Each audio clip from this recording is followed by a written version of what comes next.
Surat Al-An'am 140 ayat yang ke-140 menceritakan tentang kerugian yang dilakukan oleh golongan manusia yang membunuh anak-anak mereka disebabkan takut miskin atau takut tidak dapat memberikan nafkah kepada mereka. Sementara Allah Subhanahu wa taala telah menjanjikan memberi rezeki kepada seluruh makhluknya, baik di kalangan manusia ataupun jin, bahkan daripada kalangan binatang, dan semua yang melata di atas muka bumi ini dijamin rezekinya oleh Allah Subhanahu wa taala. Wa ma min dabbatin fil ardi illa 'alallahi rizquha. Tiada apa saja yang melata di atas muka bumi ini melainkan dijamin rezekinya oleh Allah Subhanahu wa taala. Di dalam hadis Nabi sallallahu alaihi wasallam beliau bersabda, "Law tawakkaltum 'ala Allahi haqqa tawakkulihi la razaqakum kama yarzuqu at-tayr yaghdu khimasan wa yaruhu bitana." Kalau kamu bertawakal dengan sebenar tawakal kepada Allah dalam mencari rezeki, maka Allah akan memberikan rezeki kepada kamu seperti mana Allah memberi rezeki kepada seekor burung. Keluar daripada sangkarnya dalam keadaan lapar, kembali ke sangkarnya dalam keadaan kenyang. Bermakna mendapatkan rezeki yang telah dicatat oleh Allah Subhanahu wa taala hatta kepada seekor burung ataupun apa saja binatang ataupun seluruh makhluk yang memerlukan rezeki daripada Allah.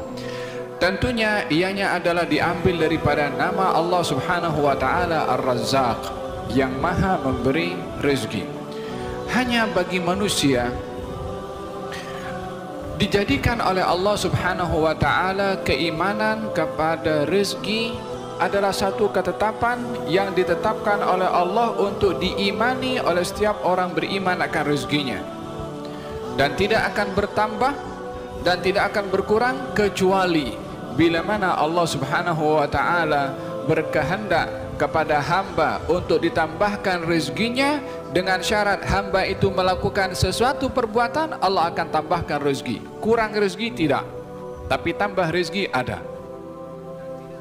Ini adalah bahagian daripada sifat pemurahnya Allah, tidak akan mengurangkan rezeki yang sudah diberikan kepada sesiapa sahaja, hatta kepada orang bukan Islam.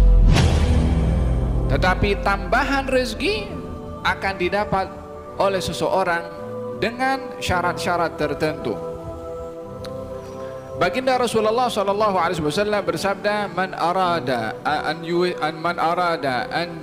yumidda lahu fi umrihi wa yuwassi' lahu fi rizqihi falyattaqillaha wal yasil rahimah."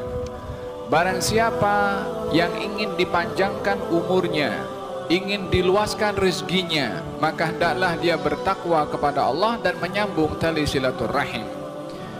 Rezekinya dijamin ditambah oleh Allah Subhanahu wa taala. Umurnya akan dipanjangkan oleh Allah Subhanahu wa taala dengan berbagai macam makna. Ada maksudnya panjang umur, berkat umur. Ada yang mengatakan murah rezeki, maknanya berkat rezeki, yakni cukup rezeki itu walaupun sedikit. Tak kisah. Yang penting adanya tambahan rezeki dan umur akan diberikan oleh Allah Subhanahu wa taala kepada seseorang yang melakukan salah satunya adalah menyambung tali silaturahim. Idan, dengan demikian Allah Subhanahu wa taala yang maha memberi rezeki tidak mahu diberi rezeki oleh sesiapapun juga. Dia saja yang bagi rezeki. Ma uridu minhum min rizqin wa ma uridu an yut'imun innallaha huwar razzaq dzul quwwatil matin. Aku, yakni Allah, tidak menginginkan rezeki daripada kamu wahai manusia, yakni tidak menginginkan pulangan daripada manusia apapun juga. Dan aku tidak menginginkan kepada manusia memberi makan kepada aku yang bagi makan kepada mereka. Innallaha huwar razzaqu dzul quwwatil matin, sesungguhnya Allah lah yang maha memberi rezeki.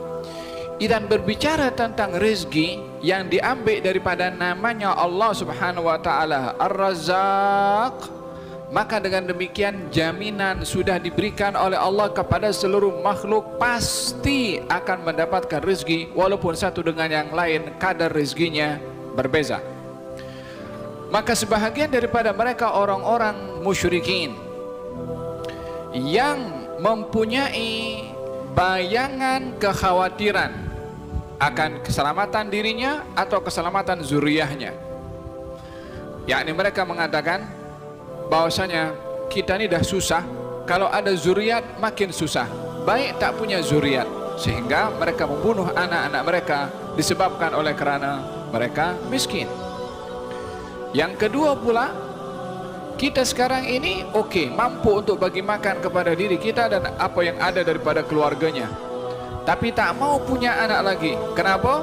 Nanti kalau ada anak lagi kita tak mampu nak bagi makan kepada mereka. Maka kalau ada anak, mereka bunuh juga anak yang datang kemudian. Yang pertama, membunuh anaknya karena mereka susah. Yang kedua, membunuh anaknya karena takut susah. Saya ingat dalam kelas yang lalu saya perbahaskan kan tentang perbedaan dua ayat. Wala taqtulu auladakum min imlaq nahnu narzuqukum wa iyyahum. Ayat yang lain, wala taqtulu auladakum khasyata imlaq nahnu narzuquhum wa iyyakum. Jangan kamu bunuh anak-anak kamu karena kamu miskin. Kami bagi rezeki kamu dan anak-anak kamu. Yang kedua, jangan kamu membunuh anak-anak kamu karena takut miskin. Kami yang bagi rezeki mereka, yakni anak-anak, dan kami bagi rezeki juga kepada kamu. Idzan jaminan rezeki bukan di tangan orang tuanya untuk memberi rezeki. Orang tua ataupun yang atau waliul amr yang menjaga anak-anak memberi rezeki kepada mereka hanya jembatan wasilah sahaja daripada Allah untuk menyampaikan rezeki yang diberikan oleh Allah Subhanahu wa ta'ala melalui sesiapa yang dijadikan oleh Allah sebagai wasilah menyampaikan rezeki.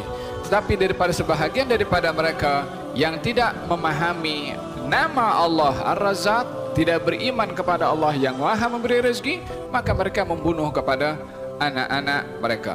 Qad khasira alladhina qatalu auladahum.